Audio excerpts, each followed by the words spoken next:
Hey everybody, welcome back. So, to start things off, I know if you've been keeping up with the Facebook page, you'll know that there's been a lot of posts about we were going to be putting out videos, and things have been delayed. Real life has been catching up with all of us, and I just ask that you be patient with us. So this video is going to be our new one. What we're going to be doing today is reviewing the Nudge RDA.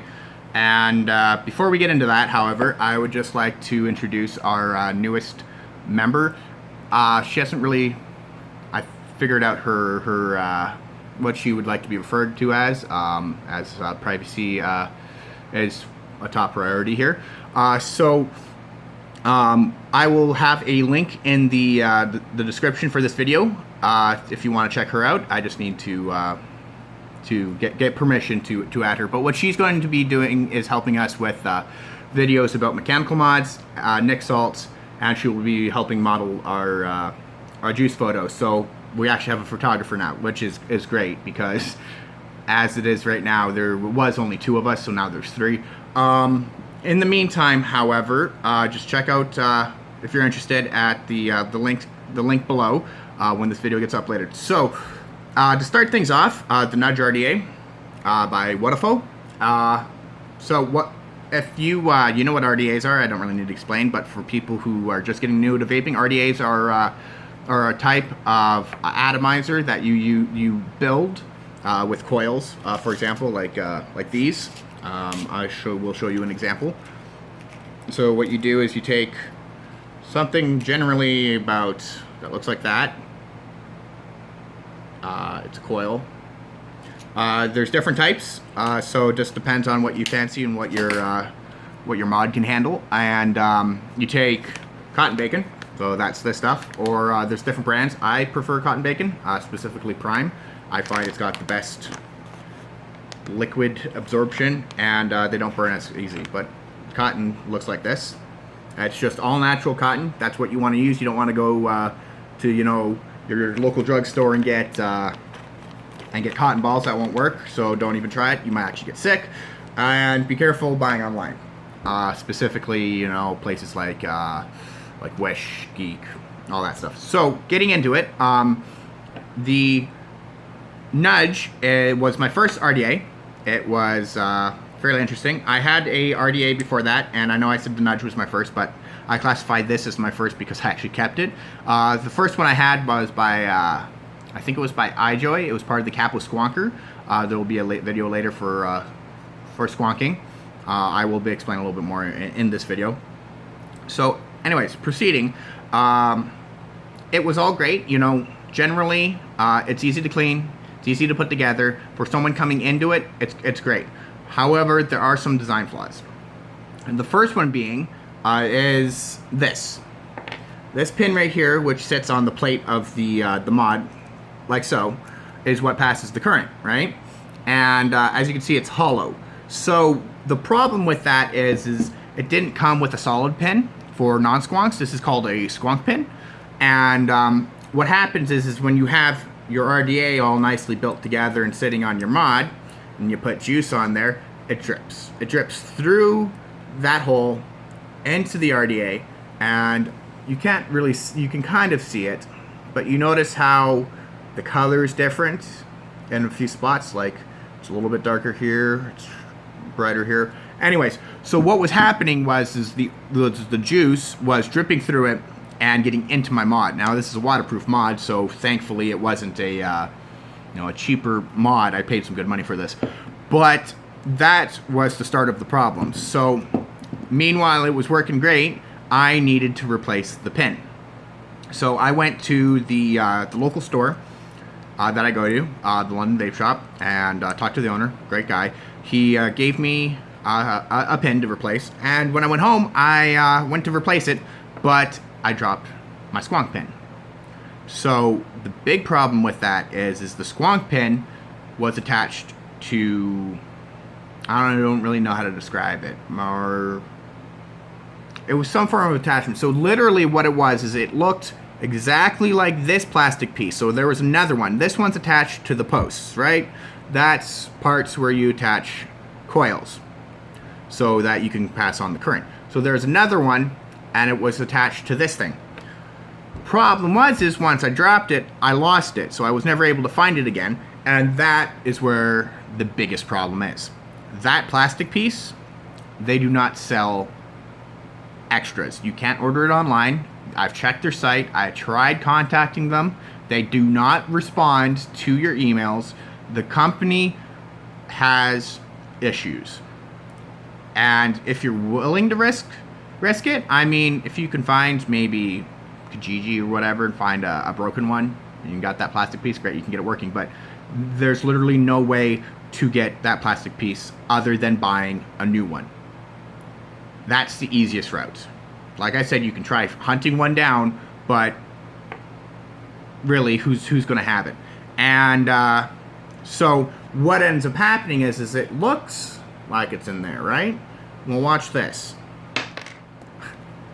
The posts just in and out, in and out, in and out. Like, that was the only thing holding it, because for whatever reason they decided to make the hole need this plastic piece, which is completely ridiculous. They could have worked and made a different workaround, but they decided it needed an adapter.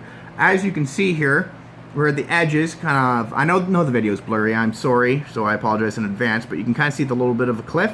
Yeah, that's what holds the two pieces. So you'd put this one in there, and then you take the screw, which has another one, hold it in place, screw it in, and it would screw through both of them and lock it like a sandwich around that little little metal piece inside. It's god awful. I paid a pretty decent price for this, and in my opinion, that one design flaw makes the whole thing garbage.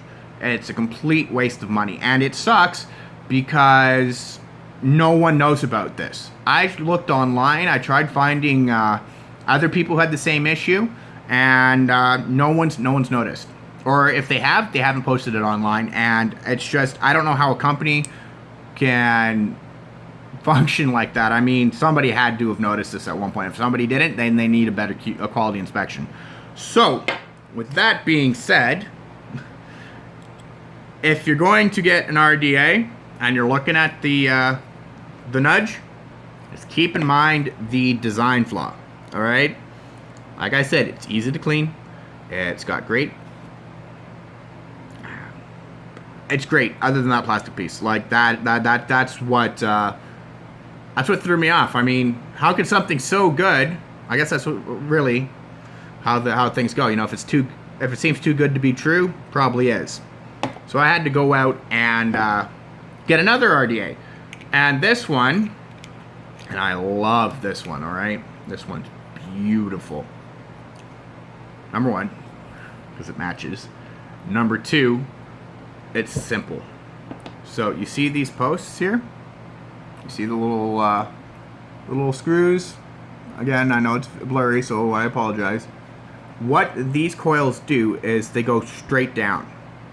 Where in the nudge, you had to put the one this way, another one this way, and just, you know, you play with it. Literally, this one's just plug and play.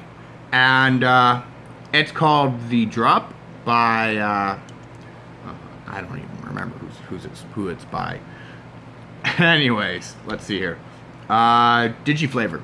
This thing was cheaper than the Nudge, and I've had no problems. Some people will get, complain because of what it's made out of, or it'll heat up, or it won't pass an electrical charge properly. This thing has has a fail-safe in it, preventing the currents from connecting, and making sure that it flows to the coils. So I will do another video later about a full video review on the drop. But in the meantime, the main video was about the nudge. So on a scale from 1 to 10, honestly, I would give it a 3. Because if you can't use it, and that's the only design flaw, then that design flaw is that you can't use it, what's the point, right? So that is our official video review of the Nudge RDA. I'd like just to say thank you for watching. If you haven't liked the page or the videos, please do. You know, check out our other ones. They're on the page. If you could subscribe, that would greatly help make more videos. You know, right now we're really just doing word of mouth right now, trying to get people that we do know to like the videos. So if we could get everyone just chipping in, telling your friends about it, asking them to check us out, I'd greatly appreciate it. Also, if you want a vape shop and you live in our neck of the woods, so that's London, Ontario, check out the London Vape Shop at the Oxford and Highbury Mall, the Oxbury Mall. The owner is a great guy. He's got great juices. You know, well, if you've seen any of my other videos, you know he's what I'm about to say. So just check it out. I would suggest it if you're getting into vaping. He's got all sorts of different devices, pod systems, nic salts, freebase juice. So just pop in by. Never hurts to take a look, right? All right, guys. You have yourselves a good night, and hopefully the next video won't be too long. And I apologize for taking so long to get this video out. All right. Bye.